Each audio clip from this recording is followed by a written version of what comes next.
حضرت محمد صلی اللہ علیہ وسلم نے اشارہ فرمایا، مجلس میں، بازار میں، گھر میں، چلنے پھرنے میں، دکان پر، مسجد میں، کہیں بھی ہو، خواہ چلتے رہو، بیٹھو، کھڑے ہو، لیٹے ہو، کسی بھی حالات میں ہو، آپ جو بھی عبادت کریں گے اللہ تعالیٰ کے یہاں سب قبول ہے۔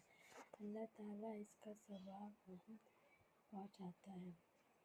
بس صرف آپ کی نیت کرنے کی ضرورت ہے، صرف نیت کر لیجئے، اس کا ثواب فلانے کو مل جائے گا۔ اگر آپ کو ہو تو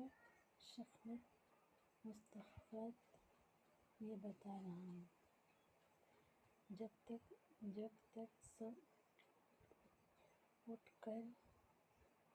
کر روز نہیں لگائے ثواب نہیں پہنچتا۔ جمع بھی ہو اور ساتھ بیٹھ کر بخاری نماز ڈرتے رہو، ثواب پہنچنے کے لیے ڈھو، آگے سے بھی پڑھے، پیچھے سے بھی پڑھے، ادھر ادھر سے بھی پڑھے، تب جا کر ثواب پہنچے گا۔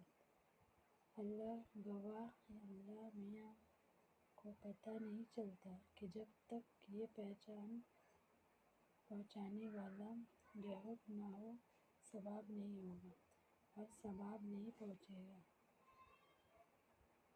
پھر قسمت بھی بہت بڑی زبردست ہو چکی ہے۔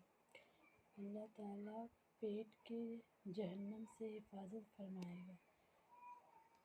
حضرت صلی اللہ علیہ وسلم نے فرمایا کہ اپنے پیٹ پالنے کے لیے امان بڑی فقر دے رہے ہیں، یہ بھی سب پیٹ پالنے کا دکن ہے۔ طرح طرح کی سبق پڑھ کر رکھے، محض ثواب پہنچے گا، سوائے ملاقات نماز کو غسل دے۔ خیر، ایک اور غلط عادت کی بھی اصلاح ضروری ہے، وہ یہ ہے صلہ ثواب کے لیے جو چیز مسکین کو دی جاتی ہے بغیر وہی چیز مرد کو ملتی ہے، یہ غلط ہے۔